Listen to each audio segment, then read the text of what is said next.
നമസ്കാരം. ഹാർവസ്റ്റ് ടിവിയുടെ എല്ലാ പ്രേക്ഷകർക്കും ഒരിക്കൽ കൂടെ സ്നേഹവന്ദനം.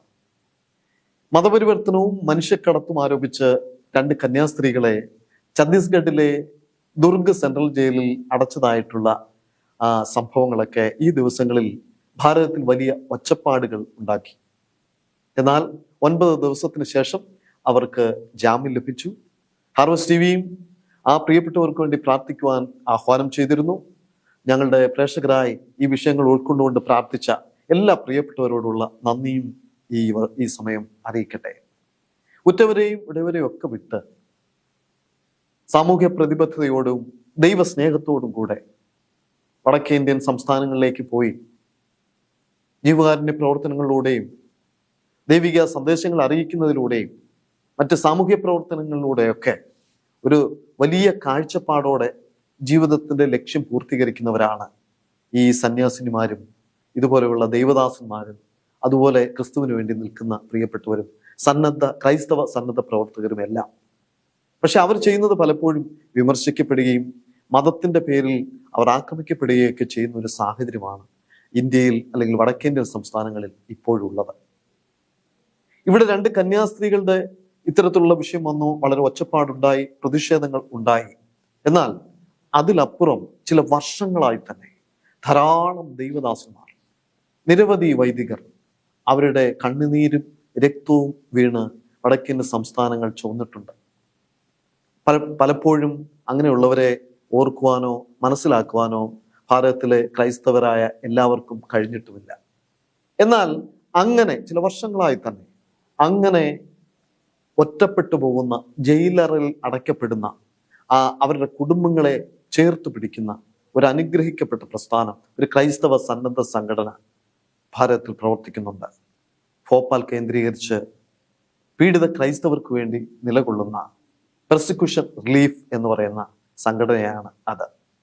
ആ പ്രസ്ഥാനത്തിന് രൂപം കൊടുക്കുകയും ദൈവത്തിന്റെ നിർദ്ദേശവും ദർശനവും അനുസരിച്ച് കഴിഞ്ഞ 10 വർഷമായി വളരെ ത്യാഗസന്നദ്ധമായ നിലയിൽ അതിന്റെ പ്രവർത്തനങ്ങളെ മുന്നോട്ട് കൊണ്ടുപോവുകയും 5000-ലധികം ഇത്തരത്തിലുള്ള കേസുകളെ ഉൾക്കൊണ്ടുകൊണ്ട് അങ്ങനെ പെട്ടുപോയ നിരവധി ദൈവദാസന്മാരെ, അവരുടെ കുടുംബങ്ങളെ സംരക്ഷിക്കുകയും അവർക്ക് ആവശ്യമായ നന്മകളൊക്കെ പകർന്നു കൊടുക്കുകയും അവരെ വീണ്ടും ധൈര്യത്തോടെ കൊണ്ടുവന്ന ഉറപ്പിച്ചു നിർത്തുകയും ഒക്കെ ചെയ്ത അനുഗ്രഹിക്കപ്പെട്ട പ്രസ്ഥാനമാണ് പെർസിക്യൂഷൻ റിലീഫ്.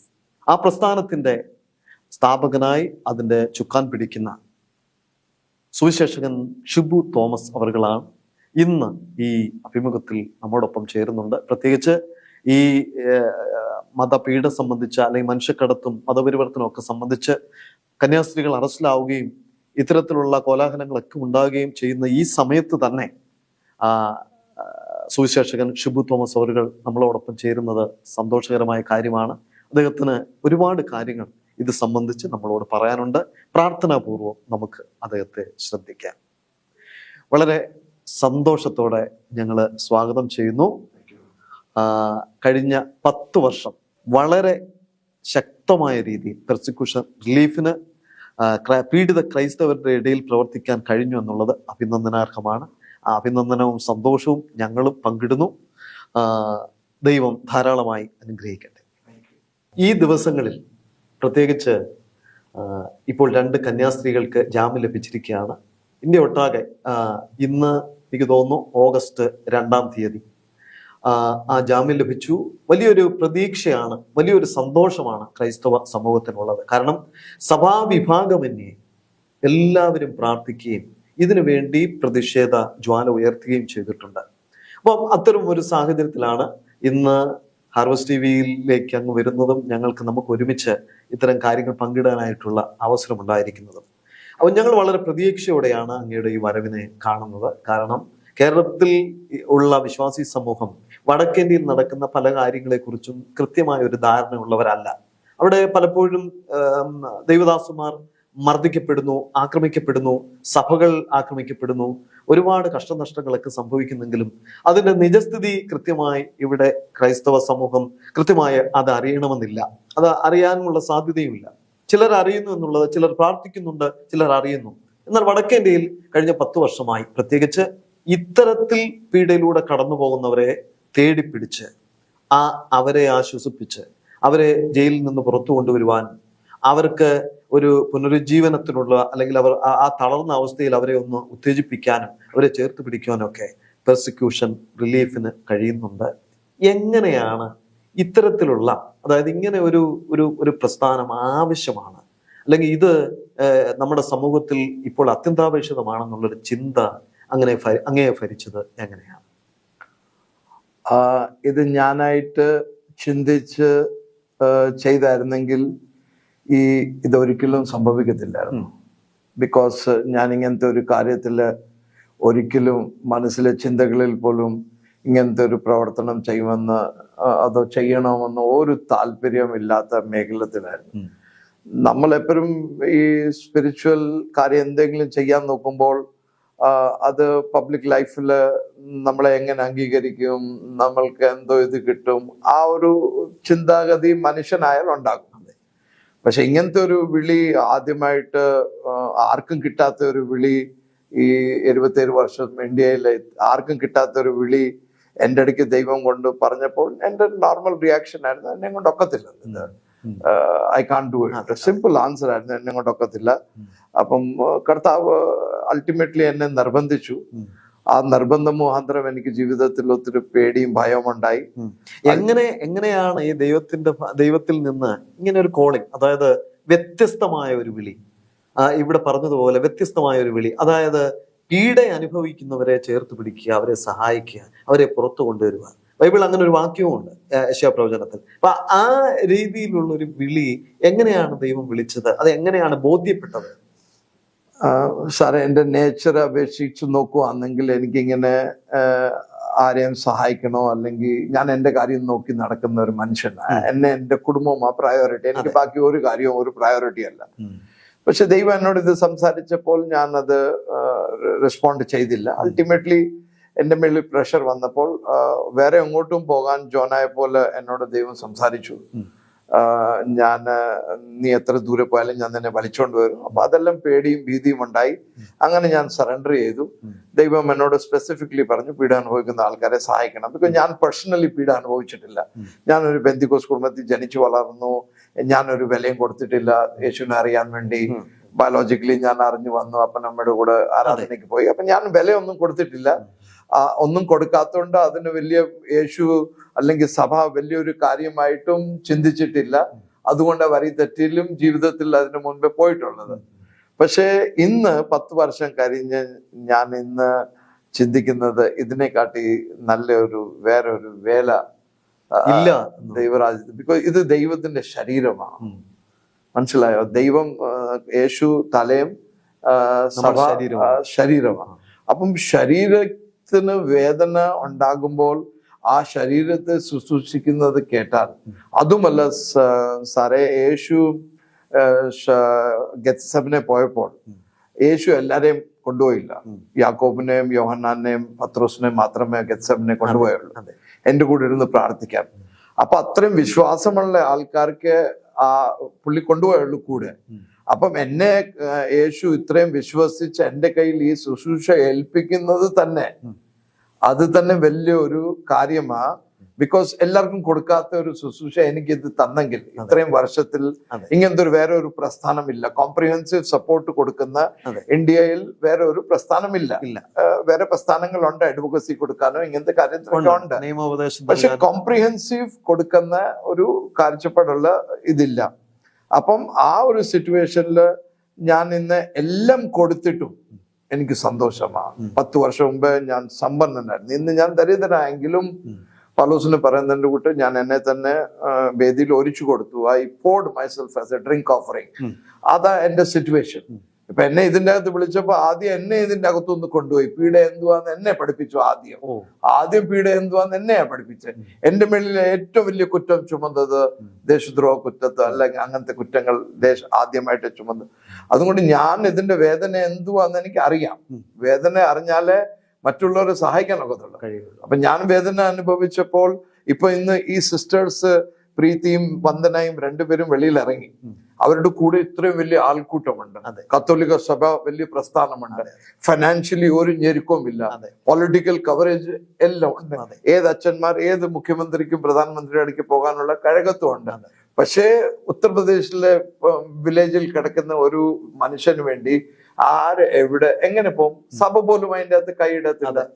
ബിക്കോസ് സഭ കൈയിട്ടാൽ അവരും അതിൻ്റെ അകത്ത് ചോദ്യചിഹ്നമാവും. അതുകൊണ്ട് എല്ലാവരും മിണ്ടാതിരുന്ന് നോക്കും. ഒരു വശം നമ്മൾ സന്തോഷിക്കുന്നു, വന്ദന സിസ്റ്ററും പ്രീതി സിസ്റ്ററും രണ്ടുപേരും ജയിലിൽ ഇറങ്ങി. അതിന്റെ കൂടെ 3 യുവതികളും പിന്നെ യുവതികളെ അവർ വിട്ടയച്ചു എന്ന്. പക്ഷെ സുഗമൻ മന്ദാനി എന്ന് പറഞ്ഞ ഒരു സഹോദരനെ ഇതിന്റെ അത് ബേല് കിട്ടി. അപ്പൊ ഞാൻ പറയുന്നത് ഇതെല്ലാം ഇപ്പൊ ലൈം ലൈറ്റിലായി എല്ലാമായി കുറച്ചു ദിവസം കഴിഞ്ഞ് എല്ലാവരും മറക്കും. എത്ര വലിയ സ്റ്റോറി ആയാലും കുറച്ചു ദിവസം കഴിഞ്ഞ് അത് മറക്കും. പിന്നെ ഇൻഡിവിജ്വൽ ലെവലില് ഈ സഹോദരനും ഈ സഹോദരിമാരും അനുഭവിക്കാൻ പോകുന്ന ആ ബാക്ക്ലാഷ് വില്ലേജിലായാലും, സിറ്റിയിലേക്കല്ല വില്ലേജിലൊക്കെ ആ ബാക്ക്ലാഷ് ചിലപ്പോ ഇവരെയും കൊണ്ട് നാളെ ഇത് വഹിക്കാനുള്ള ശക്തി ലഭിക്കുന്നില്ല. അതുകൊണ്ട് പൗലോസ് പറയുന്നത് എഫെസോസ് ഏഷ്യയിൽ നടക്കുന്ന പീഡയെ പറ്റി നിങ്ങളോട് അറിയിക്കാൻ എനിക്ക് മനസ്സുണ്ട്. ഓക്കെ, ഞങ്ങൾ മരണം വരെ വക്ക് വരെ പോയിട്ടും ഓക്കെ ഞങ്ങളെയും കൊണ്ട് ഇനി ഇത് താങ്ങാൻ ഒക്കത്തില്ല. ദൈവത്തിന്റെ ബലത്താല് ഇന്നലെ ഞങ്ങളെ വിടുവിച്ചു, ഇന്നും വിടുവിക്കും, നാളെയും വിടുവിക്കും. അതിന് നിങ്ങളുടെ പ്രാർത്ഥന വലിയൊരു തുണയാണെന്ന് പൗലോസിന് മുഴുവനും ക്രെഡിറ്റ് ദൈവസഭയ്ക്ക് കൊടുക്കുന്നു. അപ്പം ഞാനും ഇന്ന് ഇന്ത്യയിൽ നടക്കുന്ന പീഡ ദൈവസഭ അറിയാതിരിക്കാൻ വകയില്ല. നിങ്ങളുടെ സഭ അല്ല, ഇത് ദൈവത്തിന്റെ സഭയാ. പാതാള ഗോപുരങ്ങൾ അതിന്റെ മേൽ വിജയിക്കത്തില്ല. ഇത് ദൈവത്തിന്റെ സഭയാണെങ്കിൽ ദൈവത്തിന്റെ ഒരു ശരീരമേ ഉള്ളൂ, ഒത്തിരി ശരീരങ്ങളൊന്നും ഇല്ല. അപ്പം ഈ ദൈവസഭകൾ ഈ ദോഷങ്ങൾ, ഈ കത്തോലിക്ക സഭ നമുക്ക് വേണ്ടി ഇന്നൊരു മാതൃക ആണെങ്കിൽ ഇന്ന് പെന്തിക്കോസ്ത് സഭകളില് ഈ ഒരു മാതൃക കാണിച്ചു കൊടുക്കണം. ഞാൻ വരിയിലിറങ്ങാൻ പറയുന്നില്ല, പക്ഷെ നമ്മുടെ ഏറ്റവും വലിയ ആയുധം പ്രാർത്ഥനയാണ്. ഉപവാസവും പ്രാർത്ഥനയുമാണ് നമ്മുടെ ഏറ്റവും വലിയ ആയുധം. അപ്പൊ ഈ ഒരു സംഭവത്തിന്റെ പശ്ചാത്തലത്തിൽ നമുക്ക് പറയാനുള്ളത്, ഇന്ന് പെന്തിക്കോസ്ത് സമൂഹം പൂർണ്ണമായിട്ട് ഒന്നിച്ചു വന്നിട്ട് ഈ പ്രാർത്ഥനയും ഉപവാസത്താൽ അവര് ഇതിൽ ജയിക്കുന്നു. പക്ഷെ നമ്മൾ ആത്മാവിന്റെ ശക്തിയാലും പ്രാർത്ഥനയാലും ജയിക്കുന്നു. അത് ഡിഫറൻസ് ബേസിക്കലി. അപ്പം സഭകൾ ഒന്നിച്ചു വന്ന് സഭകൾ ഈ റെസ്പോൺസിബിലിറ്റി പ്രാർത്ഥനയുടെ വേറെ ഒന്നും ചെയ്യണ്ട. നിങ്ങൾ പൈസയും കൊടുക്കണ്ട, ഒന്നും കൊടുക്കണ്ട. ഒന്ന് പ്രാർത്ഥിച്ച് എല്ലാ സൺഡേയിലെ ആരാധനകളിലും ഉപവാസ പ്രാർത്ഥനകളിലും എല്ലാത്തിലും ഇതൊരു സബ്ജക്റ്റ് ആയി മാറ്റി പ്രാർത്ഥിക്കുവാണെങ്കിൽ ഞാൻ പറയുക, ശത്രുവിന്റെ ഒരു ശക്തിയും നമ്മുടെ മുന്നേ ഇവര് പോയാലും പീഡയെ കൂടെ ഇവർ ജീവൻ കൊടുത്തിട്ട് വരും, പിന്മാറത്തില്ല. അതാണ് നമ്മുടെ ഉദ്ദേശ്യം. ജീവൻ കൊടുക്കേണ്ടി വന്നാൽ ജീവൻ കൊടുത്തിട്ട് തിരിച്ചു വരുള്ളൂ, മടങ്ങി വരുള്ളൂ. ഇപ്പൊ നമ്മള് ജയിലിൽ പോവുക ആൾക്കാര്. അപ്പം നമ്മുടെ ഈ പ്രാർത്ഥന പോയിന്റ് എന്തുവാ? എങ്ങനെയെങ്കിലും ഇവരെ ജയിലിൽ നിന്ന് വെളിയിൽ ഇറക്കണം. മനസ്സിലായ? അത് ഞാൻ എക്സ്പീരിയൻസ് മുഖാന്തരം കണ്ട ഒരു കാര്യമാണ്. നമ്മൾ പ്രാർത്ഥിച്ച് ദൈവത്തിനെ നിർബന്ധിച്ച് ഇവരെ വെളിയിൽ ഇറക്കല്ല. ദൈവത്തിന് പദ്ധതി ഉണ്ടല്ലോ. ദൈവം ഒരു കാരണമില്ലാതെ ഒന്നും ചെയ്യത്തില്ലല്ലോ. അവന്റെ അടിപ്പിന്നാൽ നമുക്ക് സൗഖ്യം ലഭിച്ചിട്ടില്ലേ? അവന് മുറിവേറ്റുകൊണ്ട് നമുക്ക് സമാധാനം കിട്ടിയില്ലേ? അതുപോലെ എല്ലാ പീഡയുടെയും ഒരു മറുവശം ഉണ്ടെന്ന് ദൈവസഭ മനസ്സിലാക്കി രുചിച്ചറിയണം. ഇപ്പൊ എനിക്കൊരു അടി കിട്ടിയെങ്കിൽ അതിന്റെ പിന്നാലെ ഒരു പ്രവൃത്തി ദൈവത്തിന്റെ ഉണ്ടെന്ന് 100%. അപ്പൊ ബ്രദർ പറയുന്നത് ഇത്തരത്തിലുള്ള പീഡകൾ, അതായത് ജയിലിലേക്ക് പലരും കടന്നു പോകുന്ന സുവിശേഷകർ അവർ അകാരണമായി ജയിലിലേക്ക് കടന്നു പോകുന്നതിന്റെ പിന്നിൽ ഒരു ദൈവ ഉദ്ദേശമുണ്ട്. 100% ദൈവ ഉദ്ദേശമുണ്ട്. ഇപ്പൊ എന്റെ തലയിലെ മുടി ദൈവം അറിയാതെ വീഴുന്നില്ല. അപ്പൊ ഞാൻ എങ്ങോട്ട് പോകണം, എവിടെ പോകണമെന്നൊക്കെ ദൈവത്തിന് പദ്ധതി ഉണ്ടല്ലോ. ഇപ്പൊ യാക്കോബിന്റെ കഴുത്ത് കണ്ടിക്കാൻ യേശു അനുവദിച്ചു, സ്വന്തം സഹോദരന്റെ. പക്ഷെ പത്രോസിന്റെ കഴുത്ത് കണ്ടിക്കാൻ ദൈവം അനുവദിച്ചില്ല. അവിടെ ഒരു പ്രാർത്ഥനയുടെ വലിയൊരു മറുപടി. രണ്ടുപേരെയും അവിടെ ജയിലിലുണ്ടായിരുന്നു. ഇന്ന് യാക്കോബിനെ കൊന്നു, നാളെ എല്ലാവർക്കും സന്തോഷമായി, നാളെ പത്രോസിനെ കൊല്ലാൻ തീരുമാനിച്ചില്ലേ? അപ്പം എന്തുവാ, യേശു വിട്ടില്ലയോ? അപ്പം അതൊക്കെ ദൈവത്തിന്റെ, നമ്മുടെ ചെറിയ ബുദ്ധിയിലൊന്നും ഈ വെളിപ്പാടുകളൊന്നും കിട്ടുന്ന പ്രശ്നമേ ഇല്ല. ഒന്നാമത്തെ ദൈവസഭകളിൽ ഇപ്പിടെ പറ്റിയുള്ള പഠിത്തമില്ല. ക്രൂശേ വാതിലുള്ളൂ ദൈവസഭയ്ക്ക്. ആരെന്റെ പിന്നാലെ വരണോ, ക്രൂസ് എടുക്ക, തന്നെ ത്യജിച്ചിട്ട് ക്രൂശ് എടുത്ത് വരാൻ പറഞ്ഞു. അപ്പൊ അങ്ങനത്തെ ഒരു പരിസ്ഥിതിയിൽ ഇവര് ക്രൂശ് എടുത്ത് വെളിയിൽ വരണം. അത് പഠിപ്പിക്കൽ ഒരു ഭാഗം അതിന്റെ. അപ്പൊ ജയിലിൽ ഇപ്പൊ സപ്പോസ് സാറേ ജയിലിൽ ജയിലിൽ ഇപ്പം 30 പേർക്ക് താമസിക്കാനുള്ള ഒരു റൂമാണെങ്കിൽ ഒരു 100 പേര് കാണും. അപ്പൊ നീ അങ്ങോട്ട് കേറി ചെല്ലുമ്പോഴത്തന്നെ നിനക്കൊരു ഒരു ക്രൗഡ് കിട്ടിയില്ലയോ? ഈ 100 പേരെ നീ എവിടെ പോയി പിടിച്ചോണ്ട് വരും? ഉത്തർപ്രദേശിലെ വില്ലേജുകളിൽ ദൈവം നിനക്ക് റെഡിമെയ്ഡ് 100 പേരെ അവിടെ ആക്കിയേക്കുക. എപ്പോഴും 24 മണിക്കൂർ നിന്റെ കൂടെ. അവർക്ക് വേറെ ഒരു ജോലി ചെയ്യാനില്ല. നീ അവിടെ വെളിച്ചമായിട്ട് പോകുന്നു. ജനങ്ങൾ അന്ധകാരത്തിൽ കിടക്കുന്നു. നീ ക്രിസ്തുവിന്റെ വെളിച്ചത്തോട്ട് അകത്തോട്ട് പ്രകാശിച്ച് കയറുമ്പോ തന്നെ പൗലോസും ശീലാസും ആ ജയിലിലോട്ട് കയറിയപ്പോ തന്നെ 12 മണിക്ക് എന്തോ വെളിച്ചമായിരിക്കും അവിടെ എല്ലാം. എല്ലാത്തിന്റെയും ചെങ്കലുകൾ പൊട്ടുന്നു, എല്ലാവരും ഓടുന്നു, കഥകൾ 3 തുറക്കുന്നു, ചെയിനുകൾ പൊട്ടുന്നു, ജയിലർ മാനസാന്തരപ്പെടുന്നു, അവിടെ രാത്രി 12 മണിക്ക് സ്നാനം നടക്കുന്നു. ഇതൊക്കെ കാഴ്ചപ്പാട് കണ്ട് ആരെയും പൗലോസ് ഒരു കാര്യം കൂടെ പറയട്ടെ. പൗലോസ് ഫെസ്റ്റസിന്റെ മുന്നേ, ഹൈപ്രീസ്റ്റിന്റെ മുന്നേ വാദിക്കാൻ കൊണ്ടുപോയി. സെനേഡറിന് പൗലോസ് വാദിച്ചു. അത് ഫെസ്റ്റസിന് ഇഷ്ടപ്പെട്ടപ്പോൾ ഫെസ്റ്റസും ഭാര്യയും പൗലോസിനെ കാണാൻ പൗലോസിനെ വിളിപ്പിച്ചു ജയിലിൽ നിന്ന്. നീ എന്തുവാ രാവിലെ അവിടെ പറഞ്ഞെന്ന് പറഞ്ഞു. അപ്പൊ അവന് ന്യായം ചെയ്യുന്ന ആളോട് ന്യായവിധിയെ പറ്റി പറഞ്ഞു. നാളെ നീയും ഈ ജയിൽ എന്റെ പിതാവിന്റെ മുന്നേ സിംഹാസനത്തിന്റെ മുന്നേ നിന്നെയും ന്യായം വിധിക്കുമെന്ന് പറഞ്ഞു. അപ്പുറത്തേന് ഫെസ്റ്റസ് പേടിച്ചിട്ട് പറഞ്ഞു നമുക്ക് പോകാം, പിന്നെ ഒരു ദിവസം വരാമെന്ന്. അത് കഴിഞ്ഞ് എഴുതുന്നു ഫെസ്റ്റസ് 2 വർഷം വരെ കാത്തിരുന്നു. പൗലോസ് കുറച്ച് പൈസ കൊടുത്തിട്ട് ജയിലിൽ നിന്ന് റിലീസ് ആകാൻ വേണ്ടി. പക്ഷെ പൗലോസ് റിലീസ് ആയില്ല. പൗലോസിന് അറിയാം അവൻ ഈ ഓപ്പർച്യൂണിറ്റി കിട്ടിയത് ജീവിതത്തിൽ ഇനിയും കിട്ടത്തില്ല. അതുകൊണ്ട് എന്റെ കാല് ചെങ്കലുകളില്ല, പക്ഷെ സുവിശേഷ ചെങ്കലുകളില്ലല്ലോ. ഞാൻ അവിടെ എല്ലാം 4 മണിക്കൂർ കഴിഞ്ഞ് വന്ന അവിടുത്തെ സെക്യൂരിറ്റി ഗാർഡിനോടെല്ലാം സുവിശേഷം പറയുമല്ലോ. ഇതെനിക്ക് ഇനി ഓപ്പർച്യൂണിറ്റി കിട്ടത്തില്ലല്ലോ. അതുപോലെ ജയിലിൽ കിടക്കുന്ന ദൈവദാസന്മാർ, ഞാൻ പറയട്ടെ സാറേ, ഈ 10 ദിവസത്തിനാണ് ജയിലിൽ കിടക്കുന്ന ആൾക്കാരെ എത്ര പേരോട് സുവിശേഷം അറിയിച്ചു. ആ 262 പേരുടെ പേര് വെച്ച് ഞങ്ങളുടെ ടീം പ്രാർത്ഥിക്കുക അവര് ശൗലിൽ നിന്ന് പൗലോസ് ആവണം. ഇതാ കാലം. ഇനിയും വരാനുള്ള കാലങ്ങളെല്ലാം ഭയങ്കര ശൗല് പോലുള്ള വൻ മരങ്ങൾ താഴ്വീരും. അതുകൊണ്ട് ഇന്ന് വരെ പീഡ ചെയ്യുന്നവർക്ക് വേണ്ടി പ്രാർത്ഥിച്ചിട്ടില്ലെങ്കിൽ ഇന്ന് തൊട്ട് പ്രാർത്ഥിക്കാൻ തുടങ്ങുക. ബിക്കോസ് ഇനിയും ഉള്ള കാലം അവരുടേതാ. അനേക ശൗലുമാരിങ്ങനെ എഴുന്നേറ്റ് യേശു കർത്താവാണെന്ന് പറയാനുള്ള സമയമായി. ഇതൊക്കെ അതിൻ്റെ ഉള്ള ഒരു ഒരുക്കമാണ്. അതുകൊണ്ട് ആരെയും ധൃതി പിടിച്ച് ജയിലിൽ നിന്ന് വെളിയിൽ ഇറക്കാൻ നോക്കല്ല. ദൈവം വക്കീലുണ്ട് അവിടെ നമുക്ക് വേണ്ടി. ന്യായാധീശ് സിംഹാസനത്തിൽ ഇരിപ്പുണ്ട്. ആ ന്യായാധീശ് ഓർഡർ തരാതെ, ഈ വക്കീല് അനുവാദം കൊടുക്കാതെ ഒരു കോടതിയും നമ്മളെ വിമോചിച്ച് വിടാനൊക്കത്തില്ല. അൾട്ടിമേറ്റ് കോർട്ട് ദൈവം ആ സിംഹാസനത്തിൽ ഇരിക്കുന്ന ന്യായം, റൈച്ചസ് ജഡ്ജ്, യേശു അഡ്വക്കേറ്റാ.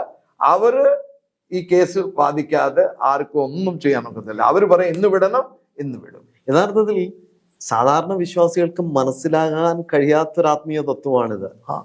ഇത് എനിക്കും അറിയത്തില്ല, പക്ഷെ ദൈവം ഓരോ കാര്യങ്ങൾ വെളിപ്പെടുത്തുന്നു. നമ്മൾ സഭയെ അത് പഠിപ്പിക്കുന്നു. കാരണം ജയിലിലായി അല്ലെങ്കിൽ അറസ്റ്റിലായ ഉടനെ എങ്ങനെ അവിടെ നിന്ന് പുറത്തു കൊണ്ടുവരാമെന്നുള്ളതിന്റെ വെമ്പലിലാണ് ഓരോരുത്തരും. പക്ഷേ ഇത് ഒരു ആത്മീയ മർമ്മമാണോ? 100%. ഞാനൊരു എക്സാമ്പിൾ പറയാം. മലയാളി ആയതുകൊണ്ട് നിങ്ങൾക്ക് ചിലപ്പോൾ മനസ്സിലാവും. ജോസ് പാപ്പച്ചനും ഭാര്യയും ആദ്യമായിട്ട് ജയിലിൽ പോയി.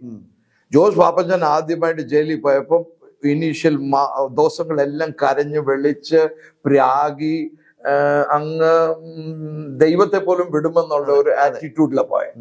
2ാമത്തെ പ്രാവശ്യം പുള്ളിക്ക് 5 വർഷത്തെ ശിക്ഷ കിട്ടിയപ്പോൾ പുള്ളി 3 മാസത്തെ തുണിയും എല്ലാം ഒരുക്കം കൂടെ സന്തോഷത്തോട് പാടിപ്പാടിയാ ജയിലിനകത്തോട്ട് കയറിയ. ഇതെന്തോ ട്രാൻസ്ഫോർമേഷൻ അല്ലയോ? ഞാൻ ഇന്നലെ ലാസ്റ്റ് വീക്ക് അൽഗിൻ എന്ന് പറഞ്ഞ ഒരു പാസ്റ്ററിനോട് ഉത്തർപ്രദേശ് സംസാരിക്കുക. ഞാൻ പറഞ്ഞു നിന്നെ ജയിലിൽ ഇട്ടിട്ട് അതുകൊണ്ട് എന്തുവാ അതിന്റെ നെറ്റ് റിസൾട്ട് പറഞ്ഞു. ഞാൻ പന്നനായിരുന്നു, ഞാൻ പാസ്റ്റർ ആയിരുന്നു, പക്ഷെ ഞാൻ യേശുവിനെ വിൽക്കുമായിരുന്നു, എണ്ണ വിൽക്കുമായിരുന്നു, ഇത് വിൽക്കുമായിരുന്നു. പക്ഷെ ഇന്ന് ഞാൻ ജയിലിൽ കിടന്നുകൊണ്ട് 1 മാസം ഞാൻ ജയിലിൽ കിടന്നുകൊണ്ട് ഞാൻ മാനസാന്തരപ്പെട്ടു.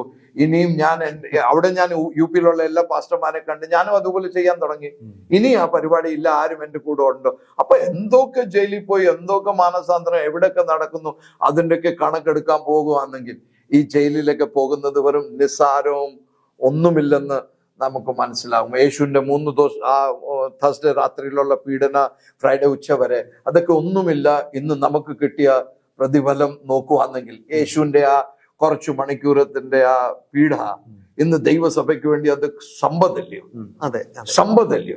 എനിക്ക് എന്റെ അസുഖം മാറി, എന്റെ പാപം ക്ഷമിച്ചു, അവൻ ക്രൂശിലെല്ലാം നിവർത്തിയാക്കി, അബ്രഹാമിന്റെ എല്ലാ അനുഗ്രഹങ്ങളും എനിക്ക് കിട്ടി, എല്ലാ വാക്തത്വങ്ങളും കിട്ടി. അത് കൂടാതെ ഏറ്റവും ഇമ്പോർട്ടന്റ് കാര്യം, യേശുവിന്റെ കൂടെ ഇരുന്ന് നീ വാരും. എല്ലാവരും സ്വർഗത്തിൽ പോയി ഒരിടത്തായിരിക്കാൻ പോകുന്നത്. പീഡ അനുഭവിച്ചവനും അടി കൊള്ളാത്തവനും എന്തുവാ ഒന്നിച്ചതായിരിക്കാൻ പോകുന്നത്. അടി കൊണ്ട് രക്തസാക്ഷിയായ ചാകുന്നവരല്ലയോ യേശുവിന്റെ കൂടെ ഇരുന്ന് സിംഹാസനത്തിൽ വാരാൻ പോകുന്നത്. അപ്പൊ ഈ ബെനിഫിറ്റും ആ ബെനിഫിറ്റും നോക്കുകയാണെങ്കിൽ പീഡയെക്കാട്ടി നല്ലൊരു സാധനം ദൈവസഭയ്ക്ക് ഇല്ല. അങ്ങ് കിട്ടുവാണെങ്കിൽ കെട്ടിപ്പിടിച്ചങ്ങ് എടുത്ത് എന്തുവായാലും ഇവിടെ ആയാലും മരണമല്ലയോ അൾട്ടിമേറ്റ് തിങ്. അതെ, യേശു പറഞ്ഞു, ഞാൻ മരിച്ചവനായിരുന്നു. റെവലേഷൻ 1:18 എഴുതിയിരിക്കുന്നു, ഞാൻ മരിച്ചവനായിരുന്നു, ഞാൻ ഇനി ഉയർത്തെഴുന്നേറ്റു, യുഗാനുയുഗം ജീവിക്കുന്നു. മരണത്തിന്റെയും പാതാളത്തിന്റെയും ചാവി എന്റെ കയ്യിലാണ്. അപ്പൊ താക്കോൽ യേശുവിന്റെ കയ്യിലാണെങ്കിൽ പിശാച് വിധിച്ചാൽ എന്നെ കൊല്ലാനൊക്കത്തില്ല. അതെ, മനസ്സിലായോ? പൗലോസിനോട് പറഞ്ഞില്ല, പത്രോസ് പീഡപ്പറ്റി ആകാതിരുന്നപ്പോൾ യേശുവിനോട് പറഞ്ഞത്, യേശുവിനെ മാറ്റി നിന്നിട്ട് പുള്ളി വരക്ക് പറഞ്ഞത്. അപ്പം പത്രോസിനോട് എന്തോ പറഞ്ഞു, പിശാചെ നിനക്ക് സ്വർഗീയ കാര്യങ്ങളെ പറ്റി, പിശാചെ നീ വിട്ടുപോ സ്വർഗീയ കാര്യങ്ങൾ. പീഡയെ പറ്റി സംസാരിച്ചല്ല.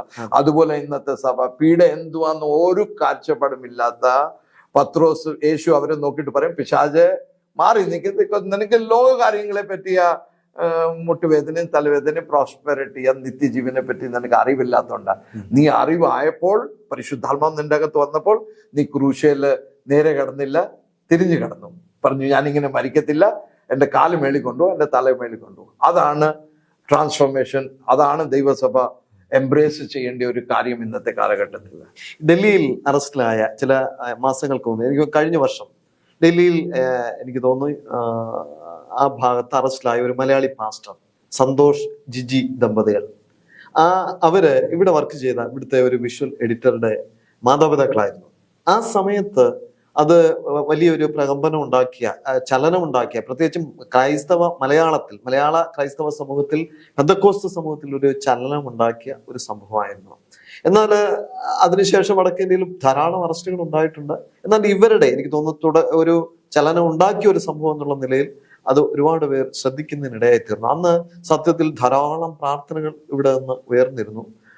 ധാരാളം പേര് ഇതിനെക്കുറിച്ച് എപ്പോഴും അന്വേഷിച്ചിരുന്നു. ഞങ്ങൾ തന്നെ ഈ ഒരു വിഷയവുമായി ബന്ധപ്പെട്ട് ധാരാളം എപ്പിസോഡുകൾ പ്രാർത്ഥനയ്ക്ക് വേണ്ടി ആഹ്വാനം ചെയ്യുകയും ഇതിനെക്കുറിച്ചുള്ള ഒരു ബോധവൽക്കരണം നടത്തുകയൊക്കെ ചെയ്യുന്ന ധാരാളം എപ്പിസോഡുകളൊക്കെ സംപ്രേഷണം ചെയ്യുന്നതിന് ഇടയായി തീർന്നിട്ടുണ്ട്.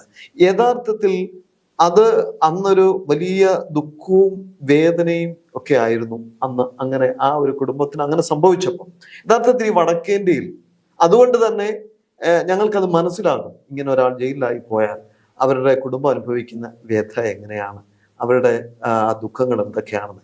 ഒരു തദ്ദേശീയൻ, വടക്കേന്ത്യയിലെ തദ്ദേശീയനായ ഒരു സുവിശേഷകനോ പാസ്റ്ററോ അല്ലെങ്കിൽ അവിടുത്തെ ഒരു വിശ്വാസമോ ഇങ്ങനെ അറസ്റ്റിലാകുമ്പോൾ എങ്ങനെയാണ് ആ കുടുംബത്തിന്റെ അവസ്ഥ എങ്ങനെയായിരിക്കും? ആദ്യമായിട്ട് ഞാൻ നന്ദി കരുതുന്നു ഹാർവെസ്റ്റ് TV ഇങ്ങനത്തെ കാര്യങ്ങൾ ഇടപെടുന്നത് തന്നെ.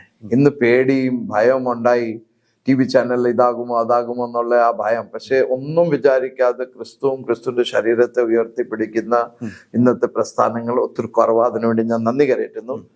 ഇപ്പൊ നിങ്ങൾ പറഞ്ഞ ഒരു സിറ്റുവേഷൻ നമ്മള് പ്ലാൻഡ് അല്ലല്ലോ. അതെ, സൺഡേയിൽ ആരാധന നടക്കുക, ഇമ്മീഡിയറ്റ്ലി എടുത്തോണ്ട് പോയി, പിന്നെ തിരിച്ചു വരുന്നില്ല, മാസങ്ങളായി.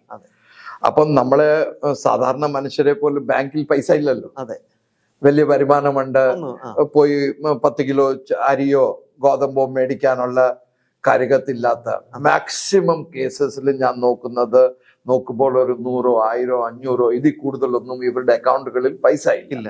അതുമല്ല, ഇവരുടെ ജോയിന്റ് ഫാമിലി ആയതുകൊണ്ട് വലിയ കുടുംബങ്ങളാണ്. അതെ, പിള്ളേർ ഒത്തിരിയുണ്ട്, മാതാപിതാക്കളുണ്ട്, അങ്ങനെ കുടുംബം.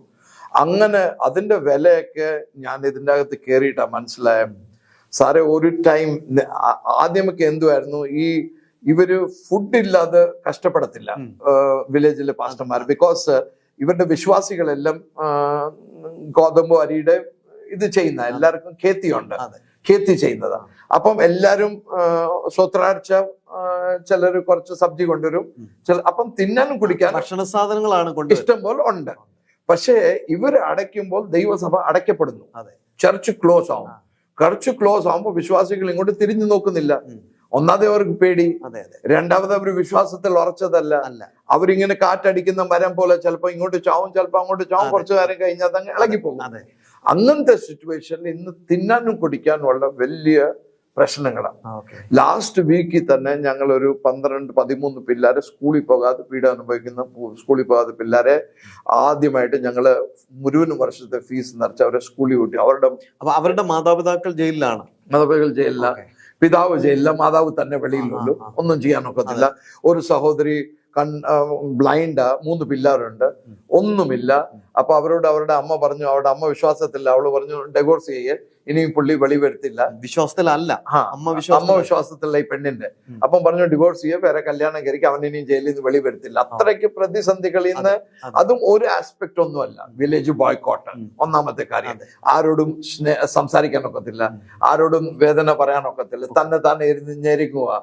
അപ്പൊ ഞങ്ങളുടെ സഹോദരിമാരുടെ ടീം ഇവരെ പിടിച്ചെടുത്ത് ഇവരെ എപ്പോഴും ഫോൺ വിളിച്ച് ഇവരുടെ എല്ലാ ആവശ്യങ്ങളും. ഇന്നലെയും ഞങ്ങള് മനോജ് ജേക്കബ് ത്രൂ 10-100 കുടുംബങ്ങളിൽ ഗ്രോസറീസ് എത്തിച്ചു തിന്നാനുള്ള. എന്റെ ഏറ്റവും വലിയ ഭാരം എന്ന് വെച്ചാൽ ദൈവദാസനെ അല്ലെങ്കിൽ ആ പാസ്റ്ററിനെ അകത്തോട്ട് വിട്ടത് ദൈവത്തിന്റെ ഒരു ഉദ്ദേശമുണ്ട്. അതിനെ തകർക്കാൻ വേണ്ടി പിശാച് മുഴുവനുമായിട്ട് പ്രവർത്തിക്കും. അതെങ്ങനെ സംഭവിക്കും? ദൈവദാസൻ അകത്തിരിക്കുമ്പോൾ കുടുംബത്തിന്റെ വിഷമം ഒഴിച്ച് പുള്ളി ബ്രേക്ക് ഡൗൺ ആവും. അപ്പൊ ഞാൻ ഭാര്യമാരോട് പറയുന്നത്, നിങ്ങൾ പോയി പറയണം ഞങ്ങൾക്ക് ഒന്നിനും കുറവില്ല, ഞങ്ങൾക്ക് എല്ലാം ഉണ്ട്, ഞങ്ങളെ സഹായിക്കാൻ ഒരു കുടുംബം ഞങ്ങളുടെ കൂടെ ഉണ്ട്, നിങ്ങൾക്ക് തന്ന ശുശ്രൂഷ നിങ്ങൾ അങ്ങ് ചെയ്തു. അങ്ങനെ ദൈവദാസന്മാര് ഫ്രീ ആയി അവിടെ ചെയ്യാനുള്ള ശുശ്രൂഷകൾ ചെയ്ത് ദൈവത്തിന്റെ നാമം മഹത്വപ്പെടുത്തുന്നു. ജയിലർമാർക്ക് വേണ്ടി പ്രാർത്ഥിക്കുന്നു. ഇപ്പൊ ഒരു ഇൻസിഡന്റ് ആണെങ്കിൽ ജയിലറിന്റെ മോനെ അവർ വിളിപ്പിച്ച് രാത്രിയിൽ ജയിലിൽ വിളിപ്പിച്ച് സ്പെഷ്യൽ പ്രാർത്ഥിച്ച് ഇമ്മീഡിയറ്റ് അവന് സൗഖ്യം നൽകി. അങ്ങനെ എത്ര പേര് അവര് പ്രാർത്ഥിച്ച് അവർക്ക് ബെയില് കിട്ടി. അങ്ങനെ ഭയങ്കര അത്ഭുതങ്ങൾ ജയിലുകളുടെ അകത്ത് നടക്കുന്നു. പൗലോസ് ശീലാസിന്റെ ഒരു സ്റ്റോറി അല്ല, അതൊരു മാതൃകയാണ്. ആ ഒരു മാതൃക അന്ന് നടന്നെങ്കിൽ ഇന്ന് 1000 മടങ്ങ് വലിയ ലെവലിൽ നടക്കാനുള്ള. പക്ഷെ മനുഷ്യൻ ആ കാഴ്ചപ്പാട് വേണം, ദൈവത്തോടുള്ള ആഗ്രഹം വേണം. ദൈവം ഇതിനെക്കാട്ടി വൻ കാര്യം ചെയ്യും. അതുകൊണ്ട് ജയിലിൽ പോകുന്ന ആൾക്കാരെ അത്രയ്ക്ക് നിങ്ങൾ ധൃതി പിടിച്ച് ഇതൊന്നും ചെയ്യേണ്ട. ഞങ്ങൾ അവരെ കുടുംബങ്ങളെ കാത്തു സൂക്ഷിക്കാൻ. ഞാൻ ഒരു കാര്യം അഷ്വർ ചെയ്യാം, ഒട്ടൊരു കുടുംബം ഫുഡ് ഇല്ലാതെ അവർ ജീവിക്കത്തില്ല. അവർ സന്തോഷത്തോട്ടായിരിക്കുന്നു, ഭർത്താക്കന്മാരെ സന്തോഷത്തോട് പോയി കാണുന്നു. അയ്യൂബിന്റെ ഭാര്യയെ പോലെ ത്യജിക്കാൻ പറയുന്നില്ല, നിങ്ങൾ അവിടെ നിൽക്കുക, ഞങ്ങൾ ഇവിടെ നിൽക്കുക സ്ട്രോങ് ആയിട്ട്, നിങ്ങൾ യേശുവിന്റെ നാമം പറ. അങ്ങനെ ഭയങ്കര ഒരു സന്തോഷത്തിന്റെ ഉല്ലാസത്തിന്റെയും സിറ്റുവേഷനാ ജയിലുകൾ. അതുകൊണ്ട് അതിനെപ്പറ്റി ദൈവസഭ വലിയ ഭാരപ്പെടേണ്ട ആവശ്യമില്ല. ഈ കഴിഞ്ഞ 10 വർഷം കൊണ്ട് പെർസിക്യൂഷൻ റിലീഫ് ഏതെല്ലാം മേഖലയിൽ ഇത്തരത്തിൽ എത്രത്തോളം കേസുകളിൽ ഇടപെട്ടിട്ടുണ്ട്? ഏതെല്ലാം മേഖലയിലുള്ളവരെ ഇങ്ങനെ ചെന്ന് പെട്ടുപോയിട്ടുള്ള അവരെയൊക്കെ ഏത് രീതിയിലാണ് കണ്ടെത്തി അവരെ സഹായിക്കുകയും ചെയ്യുന്നത്? ഞങ്ങളുടെ ടോൾ ഫ്രീ നമ്പർ ഉണ്ട്, 180012344661. ഇത് 24/7 അവൈലബിൾ ആ. അതിൻ്റെ അകത്ത് കൂടുതൽ ആൾക്കാർ വിളിച്ച് ഞങ്ങളോട് പറയുന്നത് ഇങ്ങനെ സിറ്റുവേഷൻ ആണ്. ഞാൻ ദൈവത്തിന്റെ സഹായത്തോടെ ഏതാണ്ട് 5000-ൽ അടുത്ത് കേസ് ഞാൻ എന്റെ പേഴ്സണൽ ലെവലിൽ ഞാൻ ഹാൻഡിൽ ചെയ്തിട്ടുണ്ട് ഈ 10 വർഷം കൊണ്ട്. ഈ 10 വർഷം ഞങ്ങളുടെ ഒത്തിരി വലിയ സമൂഹമുണ്ട്. 3000-ൽ കൂടുതൽ സഹോദരിമാരും ഇന്ത്യയിലെ 802 ഡിസ്ട്രിക്റ്റിലും ഓരോ ഡിസ്ട്രിക്റ്റിലും കാവൽക്കാരായി ഞങ്ങൾ സഹോദരിമാരെ വെച്ചിട്ടുണ്ട്. ഞങ്ങളുടെ പ്രാർത്ഥനയാ ഞങ്ങളുടെ മെയിൻ ബലം ഇതിനെ പറ്റി. അതുകൂടാതെ ഈ ജയിലിൽ കിടക്കുന്ന എല്ലാവരുടെയും ഭാര്യമാരുടെ സൂം മീറ്റിംഗ് ഞങ്ങളുടെ സഹോദരിമാരെ നടത്തി അവരെ പ്രാർത്ഥനയിൽ ബലപ്പെടുത്താറുണ്ട്. അതുകൊണ്ട് നമ്മൾ കോംപ്രിഹെൻസീവ് സപ്പോർട്ടാണ് ചെയ്യുന്നത്. ജുഡീഷ്യൽ ഇപ്പം ജോസ് പാപ്പച്ചൻ പോലുള്ള ഒത്തിരി കേസുകൾ നമ്മൾ അഡ്വക്കസി ഇത് കൊടുക്കുന്നു. അതുകൂടാതെ ഫിനാൻഷ്യൽ ഹെൽപ്പ് കൊടുക്കുന്നു. അതുകൂടാതെ നമ്മള് പൊളിറ്റിക്കൽ സഹായങ്ങൾ ആവശ്യമുള്ളിടത്ത് ചെയ്യുന്നു. അങ്ങനെ പോലീസിനോട് ഇടപെടുന്നു. ഇങ്ങനെ എല്ലാ മേഖലകളും പീഡിപ്പിക്കുന്ന ആൾക്കാരെ, ഈ എല്ലാ കേസിലെയും പീഡിപ്പിക്കുന്ന ആൾക്കാരുടെ പേര് ഞങ്ങളെ കുറിച്ചു വെച്ച് ഞങ്ങളുടെ ഒരു ടീം എന്നും 3 മണിക്കൂർ എന്നും രാത്രി 11 തൊട്ട് 1:30 വരെ ചെയ്യുന്ന ആൾക്കാരുടെ പേരെടുത്ത് അവർക്ക് വേണ്ടി ഞങ്ങൾ പ്രാർത്ഥിക്കുക. എനിക്ക് പൂർണ്ണ ഉറപ്പുണ്ട് ഈ വലിയൊരു സമൂഹം ഷൗലിനെ പോലെ അനന്യാസ് വെറും കൈ വെച്ചാൽ മതി. ദൈവസഭയുടെ ഇനിയുള്ള ജോലി ഇങ്ങനെ താരവീരുന്നവരുടെ കണ്ണു തുറക്കുക, അവരെ ആത്മാവിൽ നിറയ്ക്കുക, ഡയറക്ഷൻ കൊടുത്ത് വിടുക. അവർ തന്നെയാണ് ഇനി ഭാരതം നേടാൻ പോകുന്നത്. ഈ വടക്കേന്ത്യയിലെ ഇത്തരത്തിലുള്ള കാര്യങ്ങളൊക്കെ ചെയ്യുമ്പോൾ തന്നെ ഒരു മറുഭാഗം ഉണ്ടല്ലോ, അതായത് ഇങ്ങനെ ചെയ്യുമ്പോൾ തന്നെ നമ്മൾ നോട്ടപ്പുള്ളികളായി മാറുന്ന അല്ലെങ്കിൽ നമ്മളെ ആക്രമിക്കാൻ ശ്രമിക്കുന്ന അത്തരത്തിലുള്ള അനുഭവങ്ങളൊക്കെ ഉണ്ടായിട്ടുണ്ട്. ഒത്തിരി അനുഭവങ്ങൾ ഉണ്ടായിട്ടുണ്ട്. മതലബ് മാസങ്ങളോളം എന്റെ മേൽ 10-200 കൂടുതൽ അലിഗേഷൻസ്, ഒത്തിരി മതലബ് അതൊക്കെ സംസാരിക്കാൻ പോയാൽ ഒത്തിരി ഇതായി പോകും. അങ്ങനെ ഒത്തിരി പ്രതിസന്ധികൾ. ബിക്കോസ് എന്റെ കയ്യിൽ ഈ ശുശ്രൂഷ ഏൽപ്പിച്ചിട്ടുണ്ടെങ്കിൽ എന്നെ ആദ്യം പഠിപ്പിക്കണ്ട എന്തുവാണ്. മനസ്സിലായോ? ശിഷ്യന്മാരെ ആദ്യം പീഡയെ കൂടെ കൊണ്ടുപോയില്ലേ? ശൗലിനെ കൊണ്ടുപോയില്ലയോ? പൗലോസിനെ കൊണ്ടുപോയില്ല. അതെ, ആ ആദ്യ സമയങ്ങളിൽ ധാരാളം കേസുകളിലൂടെ ഒക്കെ കടന്നുപോയതായിട്ട് കേട്ടു. എങ്ങനെ അതിൽ നിന്ന് മോചനം പ്രാപിച്ചു? പ്രാർത്ഥന. എന്റെ വലിയൊരു ടീം എന്റെ കൂടെ ഉണ്ട്. അവർ പ്രാർത്ഥിച്ചുള്ള ബലമാ. ഞാൻ ഒരു കാര്യം മനസ്സിലാക്കി, ദൈവം അനുവദിക്കാതെ നമുക്കൊന്നും ചെയ്യാൻ ഒക്കത്തില്ല, ആർക്കൊന്നും ചെയ്യാൻ ഒക്കത്തില്ല. എത്ര വലിയ രേഖ ഹാമാൻ എഴുതി വെപ്പിച്ചാലും എസ്തർ തൻ്റെ ഇടത്തോട് ദൈവത്തെ ആശ്രയിച്ച് എന്നേക്ക് വന്നെങ്കിൽ, ഇങ്ങനെ പറയുവാണെങ്കിൽ ഞാൻ നശിച്ചു പോയാൽ നശിച്ചു പോകും, പക്ഷെ ഞാൻ എഴുന്നേക്കും. ആ ഒരു ദൈവസഭ എഴുന്നേറ്റാൽ, ദൈവസഭ എഴുന്നേക്കണം. അങ്ങനത്തെ മൊർദെഖായിമാര് ദൈവസഭ ഉണർത്തുവാൻ കാണണം.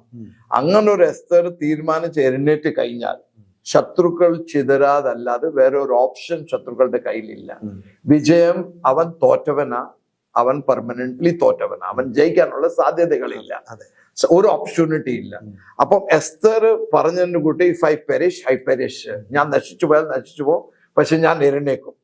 ആ ഒരു എഴുന്നേക്കാനുള്ള തന്നിടം ദൈവസഭയ്ക്കോ ആർക്കൊണ്ടോ, പീഡ അനുഭവിക്കുന്ന ആൾക്കാർ കൊണ്ടോ, അവർ ഹാമാന്റെ മുട്ടുമടുപ്പിച്ച് അവനെ, അത് നെബൂഖദ്നേസർ ആയാലും അഹശ്വേരോശ് ആയാലും ബെൽശസ്സർ ആയാലും ഫറവോ ആയാലും ഏതവനായാലും, എവിടൊക്കെ ദൈവജനങ്ങൾ എഴുന്നേറ്റിട്ടുണ്ടോ അവിടെ ശത്രു ചിതറിയിട്ടുണ്ടോ.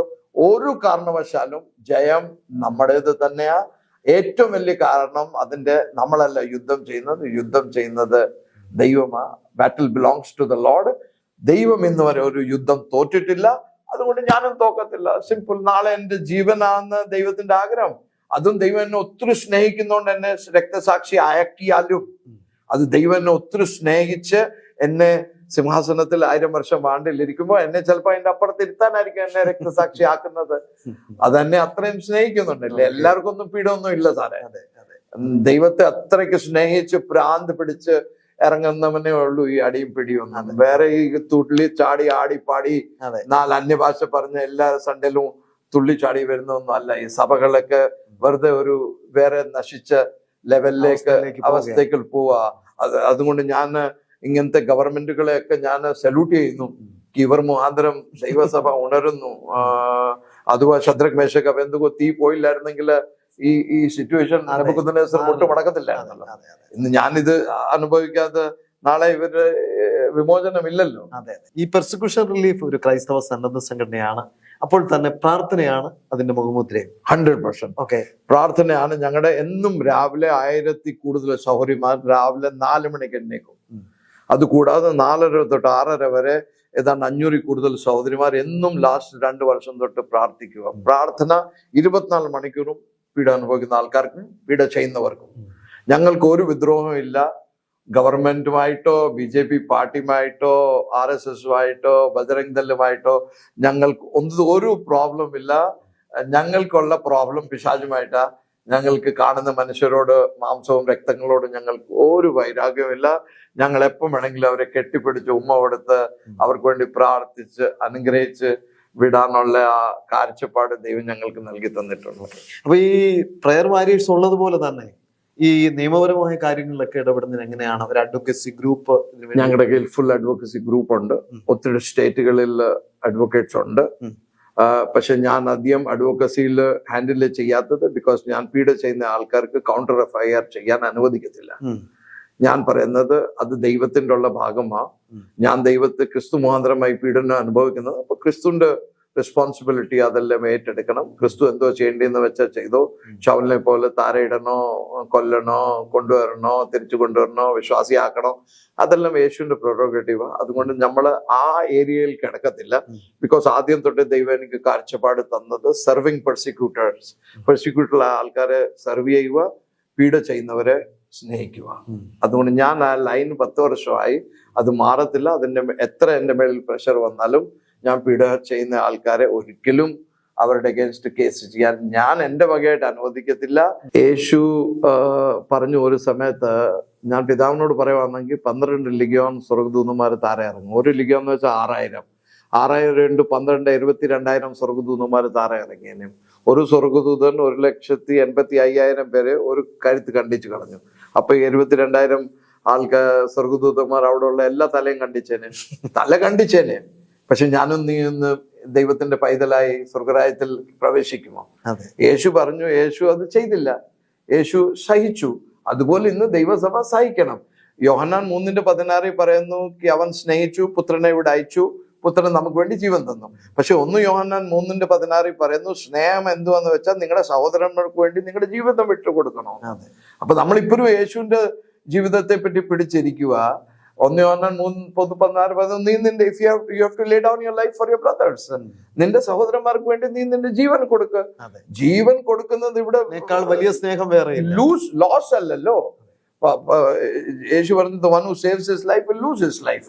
ആരവന്റെ ജീവനെ രക്ഷിക്കാൻ നോക്കും, അവൻ അതിന്റെ ജീവൻ കളയും. ആരവന്റെ ജീവൻ കളയുമോ, അത് അവരുടെ ജീവനെ രക്ഷിക്കും.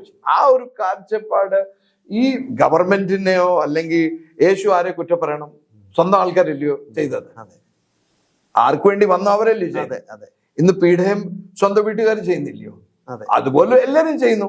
ദൈവം അനുവദിച്ചു കൊടുക്കുന്നു. ദൈവത്തിന് വലിയൊരു പദ്ധതിയുണ്ട്. യേശുവിന്റെ വരവേറ്റവും ബാധിക്കില്ല.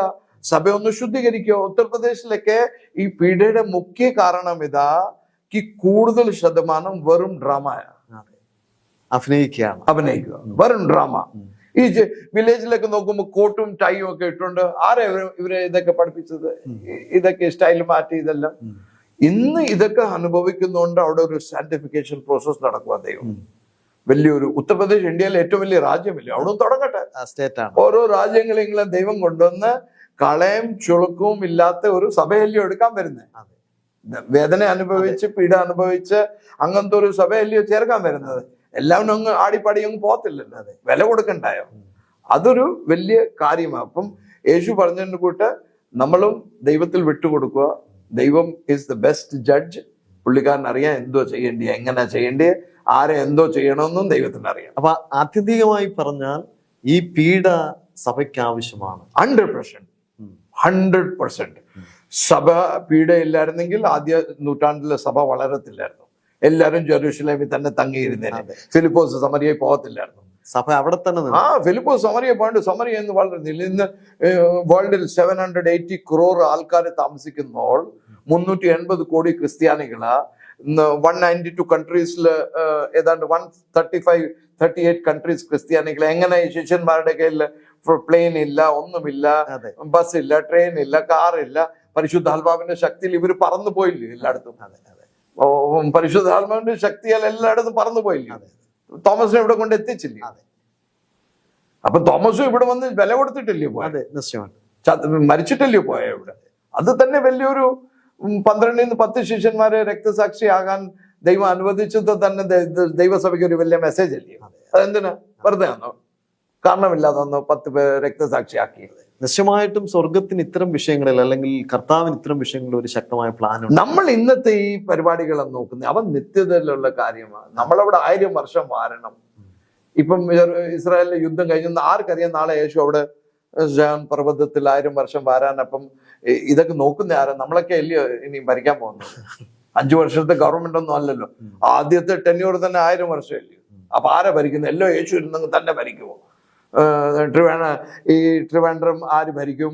മധ്യപ്രദേശ് ആര് ഭരിക്കും? ഇതൊക്കെ ഈ പീഡ അനുഭവിച്ച് അവിടത്തേക്ക് വില കൊടുത്ത ആൾക്കാരുടെ എല്ലാം പേരെഴുതി കൊണ്ടുവരും. ഓട്ടോമാറ്റിക്കലി അവർക്കാണ് പ്രാമുഖ്യം. ഓക്കെ. ഇനി മറ്റൊന്ന്, ഈ പെർസിക്യൂഷൻ റിലീഫിന്റെ ഇപ്പൊ നമ്മൾ നേരത്തെ പറഞ്ഞു, അവരുടെ അത്യാവശ്യം അവരുടെ ഭക്ഷണ കാര്യങ്ങൾ, അതുപോലെ എല്ലാ കാര്യങ്ങളും, ഭക്ഷണ കാര്യങ്ങളെല്ലാം അവരുടെ ജീവിതത്തിലെ ആത്മികം ഭൗതികം എല്ലാ കാര്യങ്ങളും ഞാൻ ചോണയോട് പറയാം. ഈ 10 വർഷത്തിനകം വന്ന കേസുകൾ നമ്മുടെ അടുക്കെ ഇന്ന് വരെ ആരെയും സഹായിക്കാതിരിക്കുവാൻ ദൈവം ഞങ്ങളെ സഹായിച്ചില്ല. ഫൈനാൻഷ്യലി ഞങ്ങളുടെ കയ്യിൽ ദൈവം ഇന്ന് വരെ ഒരു കുറവ്. ഈ എണ്ണ കുപ്പിക്കകത്തോണ്ട് ആ വിധവ ഒഴിച്ചോണ്ട് പോയി നിറച്ചോണ്ട് അതുപോലെ കേസ് വന്നോണ്ടിരിക്കുക, കുപ്പി നിറഞ്ഞോണ്ടിരിക്കുക. ഇങ്ങനെ ദൈവം ഇട്ടുകൊണ്ട് വരുക. ഞങ്ങൾ ആരുടെ ഇടയ്ക്ക് ചോദിക്കാൻ പോയിട്ടില്ല. ഞങ്ങളുടെ വെബ്സൈറ്റിൽ ഡൊണേഷന്റെ പേജും ഇല്ല. പക്ഷെ എണ്ണ നിൽക്കുന്നില്ല. എണ്ണ നിൽക്കുമോ അന്ന് നമ്മളും പൂട്ടി, നമ്മുടെ സുഖമായിട്ട് ജീവിക്കും. ഇത് നമുക്ക് വേണ്ടി ഒരു വലിയ ബാധ്യതയല്ലേ ഇതൊന്ന്. അപ്പൊ ഈ ചില ഗ്രാമങ്ങളിൽ നിന്നൊക്കെ ചിലരെ പുറത്താക്കാറുണ്ട്. അപ്പൊ അത്തരത്തിലുള്ള കോളുകളൊക്കെ വന്നു കഴിഞ്ഞാൽ നമ്മൾ ഇപ്പൊ ലാസ്റ്റ് വീക്ക് പുനരധിവാസത്തിന് എന്താണ്? ലാസ്റ്റ് വീക്ക് 54 പേര് 18 കുടുംബക്കാരെ 11 കുടുംബക്കാരെ ഛത്തീസ്ഗഡിൽ നിന്ന് വെളിയിലിറക്കി ഒരു പാസ്റ്ററിന്റെ വീട്ടിൽ കൊണ്ട് താമസിപ്പിച്ചു. മുഴുവനും ചെലവ് ഫുഡും തുണിയെല്ലാം ഞങ്ങൾ കൊടുത്തു. 2 ദിവസം മുമ്പേ പോലീസ് ട്രാക്ടറിൽ അവരെ കൊണ്ടുപോയി വില്ലേജിൽ കൊണ്ടുപോയി തിരിച്ച് വില്ലേജുകാരുമായിട്ട് കോംപ്രമൈസ് ചെയ്യിപ്പിച്ച് അവർ ആക്കി. അങ്ങനെ വല്ലതും ഉണ്ടാകുവാണെങ്കിൽ നമ്മളൊരു റിഫ്യൂജ് സെന്റർ ഉണ്ടാക്കുക. അത് വരാൻ കാലങ്ങളിൽ നമുക്കത് കാണാം. അവിടെ ആർക്ക് വേണമെങ്കിലും വീട് അനുഭവിക്കുന്ന ആൾക്കാർക്ക് വേണ്ടി വന്ന് താമസിക്കാനുള്ള പ്രൊവിഷൻ നമ്മൾ ഉണ്ടാക്കുക. അത് എവിടെ കേന്ദ്രീകരിച്ചാണ്? കേന്ദ്രീകരിച്ചാണ്. അങ്ങനൊരു പ്രോജക്റ്റിനും പദ്ധതിയുണ്ട്. ഓക്കെ. ഈ ഇത്തരം വിഷയങ്ങൾ വരുമ്പോൾ കേരളത്തിൽ നിന്ന്, ഇപ്പൊ കേരളത്തിലെ സഭ ഈ വിഷയങ്ങളൊക്കെ എങ്ങനെയാണ് കാണുന്നത്? നിങ്ങളോടുള്ള കേരളത്തിലുള്ള സഭ ഈ വടക്കേന്ത്യയിലുള്ള ക്രൈസ്തവ പീഡകളൊക്കെ വർദ്ധിക്കുമ്പോൾ, ക്രൈസ്തവരോടുള്ള പീഡനങ്ങളൊക്കെ വർദ്ധിക്കുമ്പോൾ നിങ്ങൾ അതിൽ ഇടപെടുമ്പോൾ കേരളത്തിൽ നിന്ന് സഭാ നേതൃത്വത്തിൽ നിന്നോ അല്ലെങ്കിൽ വിശ്വാസികളിൽ നിന്നോ നമുക്ക് നമ്മളെ സഹായിക്കുന്ന എന്തെങ്കിലും ഒരു നിലപാടുകളോ എന്തെങ്കിലും സഹായങ്ങളോ അങ്ങനെയൊക്കെ വല്ലത് ലഭിക്കാറുണ്ടോ? ഇല്ല. വെറും ഒരു മോശഘട്ട കേരളത്തെ പറ്റി സംസാരിക്കുകയാണെങ്കിൽ ദൈവദാസന്മാർ ഈവൻ പീഡയുടെ കാര്യങ്ങൾ അറിഞ്ഞിട്ടും സഭയിലെ ആരാധനകളിലൊന്നും അതിനെപ്പറ്റി ജോസ് പാപ്പച്ചന് ഭാര്യ അല്ലെങ്കിൽ ഒരു മലയാളി ആവുമ്പോൾ നമുക്ക് ചൂട് കയറും. അതെ, ഹിന്ദിക്കാരനെ പറ്റി ഒന്നും പറയത്തില്ല. അല്ലെങ്കിൽ അവരുടെ മിനിസ്ട്രി, അവരുടെ സഭ പൈസ കൊടുത്ത് ആരെങ്കിലും പീഡ അനുഭവിക്കുമ്പോൾ അവർ അതിനെപ്പറ്റി സംസാരിക്കും. പക്ഷെ ദൈവത്തിന്റെ ശരീരമുള്ള ആ ആറ്റിറ്റ്യൂഡ് ദൈവസഭകളിൽ ഇല്ല. അതും ഈ ദിവസങ്ങളിൽ കേരളയിൽ തന്നെ ജനങ്ങൾ പഠിക്കും. പീഡ എന്തുവാന്ന് ഇവർക്ക് മനസ്സിലാകുമ്പോൾ ഇവർ തന്നെ ഓരോ കാര്യങ്ങൾ പഠിക്കും. അവിടെ ഇവിടെയും ചില ദൈവദാസന്മാരുണ്ട്, ചില സഭകളുണ്ട്. പക്ഷെ 90% സഭകൾ വെറും ഈ ആടിപ്പാടി അന്യഭാഷകളുടെ ചില ശബ്ദങ്ങളുടെ കോഹലങ്ങൾ ഉണ്ടാക്കി ആട്ടം ചാട്ടത്തിൽ അതിൽ ഒതുങ്ങി നിൽക്കുക. ഞാൻ ഇന്ന് ഇപ്പൊ നാട്ടിലുണ്ട്.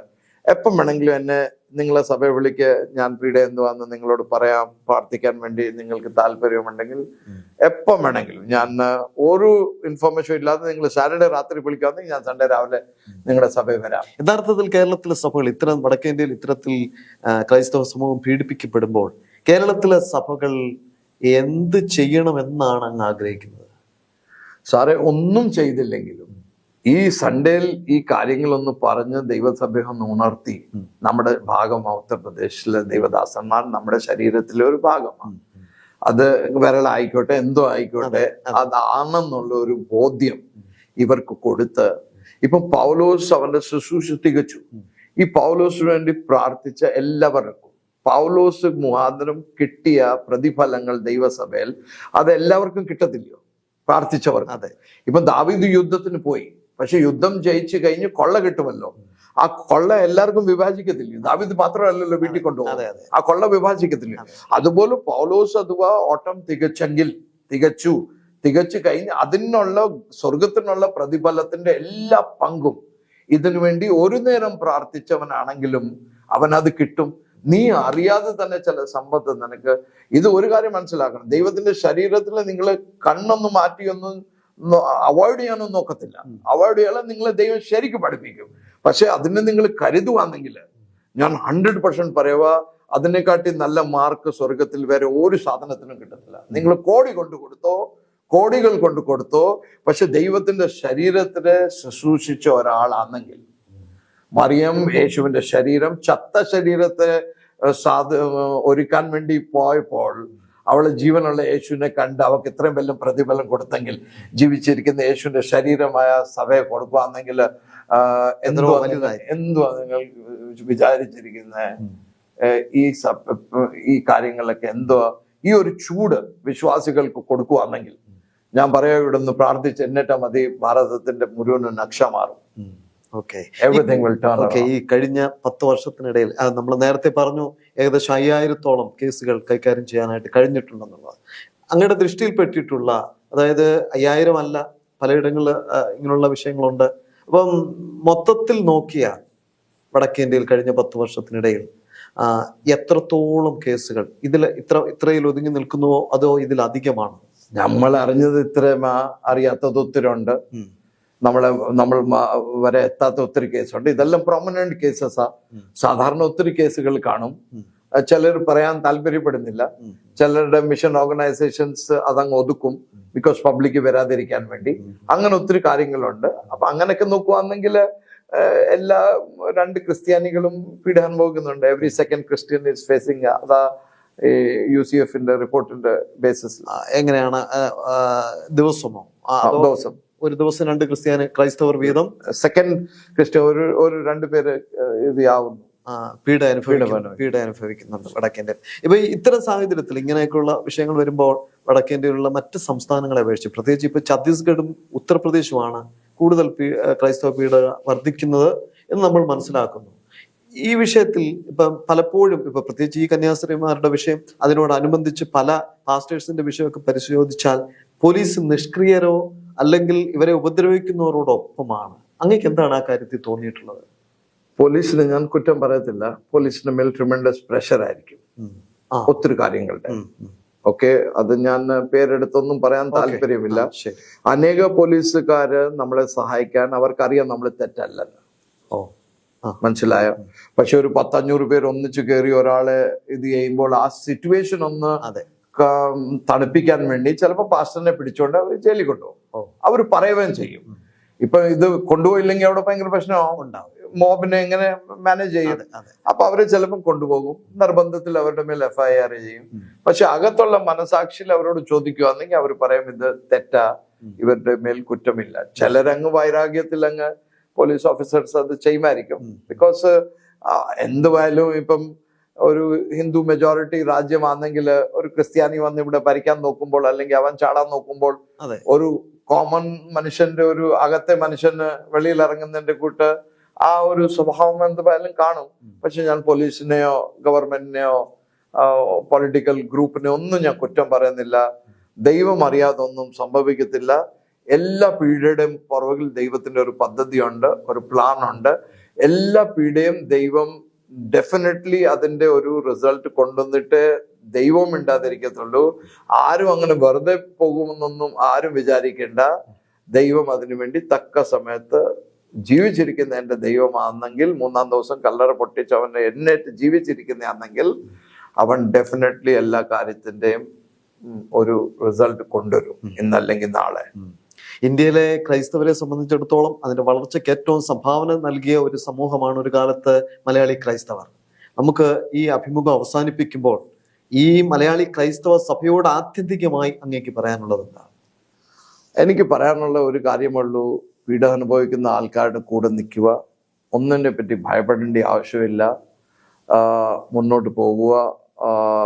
യേശു ഭാരതം മുഴുവനും അറിയപ്പെടട്ടെ. നിങ്ങളുടെ പിള്ളേരുകളെ, ദൈവദാസന്മാര് നിങ്ങളുടെ പിള്ളേരുകളെ സുവിശേഷ വേലയ്ക്ക് വിടുക. നോർത്ത് ഇന്ത്യയിൽ തന്നെ വിടുക. അടി മേടിക്കാൻ വേണ്ടി അഥവാ അങ്ങനത്തെ ഒരു സാഹചര്യം ആണെങ്കിൽ അങ്ങനെ. ബൈബിൾ കോളേജിൽ പഠിക്കുന്ന പിള്ളേരോടെല്ലാം ഞാൻ പറയാനുള്ളത്, അവര് നാളെ ശുശ്രൂഷയിൽ ഇറങ്ങുമ്പോൾ വിചാരിക്കില്ല എല്ലാം ഓക്കെ ആയിരിക്കുമെന്ന്. ഒന്നും ഓക്കെ ആകത്തില്ല. ഇനിയും യേശുവിന്റെ വരവ് അടുത്തോണ്ട് ഇതെല്ലാം ഒന്നുകൂടെ കൂടാൻ പോകുന്നേ ഉള്ളൂ. അപ്പനാ ഒരു രസം ഇതിൻ്റെയൊക്കെ മധ്യത്തിൽ നമ്മൾ വിജയിച്ച് ഇവരാരാന്ന് യോഹന്നാൻ ചോദിച്ചു. ഇവരാരാന്ന് പറഞ്ഞു. ഇവര് കഷ്ടം അനുഭവിച്ച ആ സ്പെഷ്യൽ ആൾക്കാരാന്ന് ആ ഒരു കാറ്റഗറിയിൽ അകപ്പെട്ട് യേശുവിന് വേണ്ടി നമുക്ക് ജീവിക്കാം. ജീവൻ കൊടുക്കണമെങ്കിൽ, ദൈവാനുവദിക്കാമെന്നെങ്കിൽ അതും കൊടുക്കണം. ഒന്നിനെ പറ്റി പിന്മാറല്ല. പൗലോസ് പറഞ്ഞതിൻ്റെ കൂട്ട്, ആരെന്നെ യേശുവിന്റെ സ്നേഹത്തിൽ നിന്ന് മാറ്റും? Who can separate me from the love of Christ? Shall trouble, hardships, persecution, famine, nakedness, hunger, sword, ഒന്നും എന്നെ യേശുവിന്റെ സ്നേഹത്തിൽ നിന്ന് പിൻവലിക്കാൻ ഒക്കത്തില്ല. തീർന്നു. ക്രൈസ്തവ പീഡ വരുമ്പോൾ അതിന്റെ പരിഹാരം എന്നുള്ളത് നിയമവശങ്ങളെ തേടുക എന്നുള്ളതല്ല. അതിന്റെ പരിഹാരം എന്നുള്ളത് അവരെ പുറത്തിറക്കുക എന്നുള്ളതല്ല.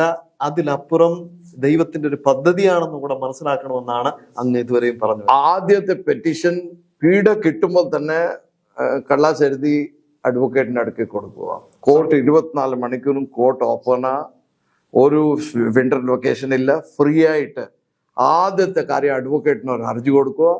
യേശു ആയ അഡ്വക്കേറ്റ് ജഡ്ജിൻ്റെ അടുക്ക് പോകും. ദൈവമായ ജഡ്ജിൻ്റെ അടുക്ക് ആദ്യം അവിടെ കൊടുത്തിട്ട് പിന്നെ താരോട്ടെല്ലാം ചെയ്തോളും. നിങ്ങൾ ഇത്രയും ചെയ്താൽ മതി.